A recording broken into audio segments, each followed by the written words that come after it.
Magandang umaga mga kawalwal. Yan po. Ano na naman yan, nag-wild na naman itong mga halaman na to. At alam nyo, ngayong araw po, September 1 po ngayon, kaya wala akong magawa. Kaya yan. Inistartan ko na naman po, inaway-away itong mga halaman po dito sa harapan ng bahay. Ayan, pinagtitrim ko na naman po sila. Kasi wala akong magawa.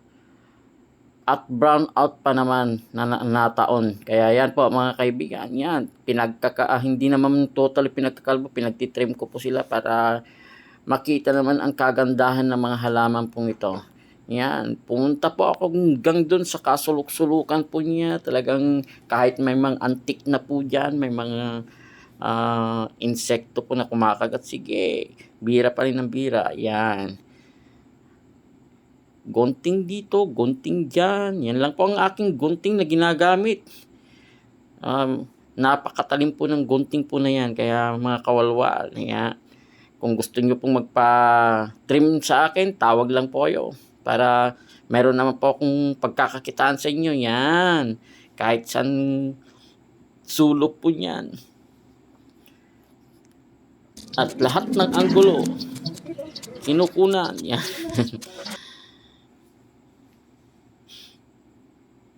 Yan na po ang isang halaman na nauna ko pong ginupitan. Yan, patapos na po ako dyan. At isusunod naman po natin yung isa na nasa bandang looban. Yan, alisin po natin yung mga naglalakihan sanga ng bougainvillea. Yan, saka yung isang malaking balete sa tabi po niyan. Yan, pinabilog-bilog po natin. Kahit napakaraming langgam po dyan, sige pa rin. Cut pa rin po tayo ng cut. Kasi po, wala po akong madutdot na cellphone. Brown out po kasi. Kaya yan. Yan po ang dulot ng brown out. Ang dami pong pinagagawa ni Kawalwal.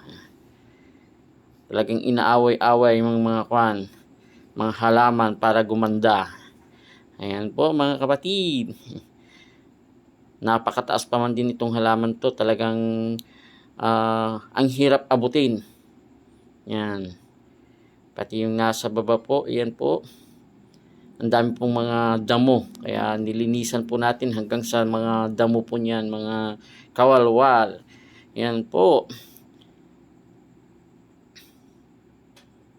Kumbaga sa araw po na to, nataon na brown out, sinipag naman si Kawalwal na awayin itong mga halaman. Yan po na siya. At ang taas-taas pa man din, napakalaki pa man ding tao. Talagang ang hirap abutin.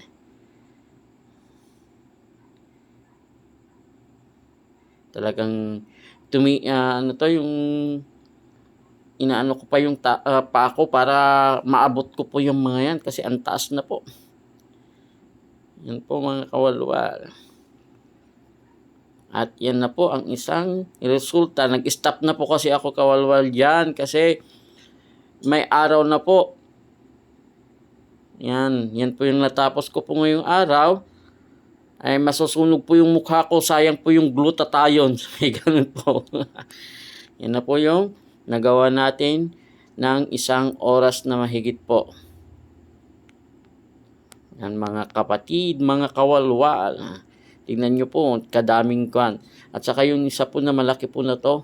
Tignan nyo po yun dun sa taas niya, hindi ko pa po natapos yan. Meron pa po siya dun sa taas. Kaya tutuloy ko na lang po mamayang medyo hapon-hapon po para hindi po masunog ang aking face. Yan na po yung mga nabilog-bilog at nadamuhan ko na po siya. Pagdating po ng hapon at wala pa rin, brown out pa rin po. Yan po, inumpisahan ko na naman po yan na trabahuin para matuloy ko po yung binabalak kong magandang halaman. At napag-isip-isip ko po na yung isa po doon, gawin ko na lang po siyang isang puno ng Christmas tree, lalo na po ngayon, September 1, yan, preparation for Christmas, ika nga po, kaya yan po ang aking gagawin mamayang hapon kako. Kaya kinahaponan po, yun po ang aking ginawa pagkatapos ko pong magkape. Nagkape-kape pa po sa ako kasi. Kaya ang aking ginawa po, tinuluyan ko na po yung isang puno na, yun na po yung pinakalas dito sa mga grupo po na to. Yan, tutuluyan ko na siyang gawin isang Christmas tree. Yan. Yan na po, patapos na po ako yan. Ngayong hapon na po yan, bandang hapon na po. Talagang tinapos ko na po siya na gawin Christmas tree. At para nakaprepare na po, kulang na lang po ang dekorasyon. Yan din po, napakataas kaya tumungtong pa ako sa upuan. Ayan na po mga kapatid, ang tapos na po mga pinaggugunting ko, pinagtitrim kong mga halaman. Christmas tree At namin. yan na po ang aking Christmas tree. Kulang na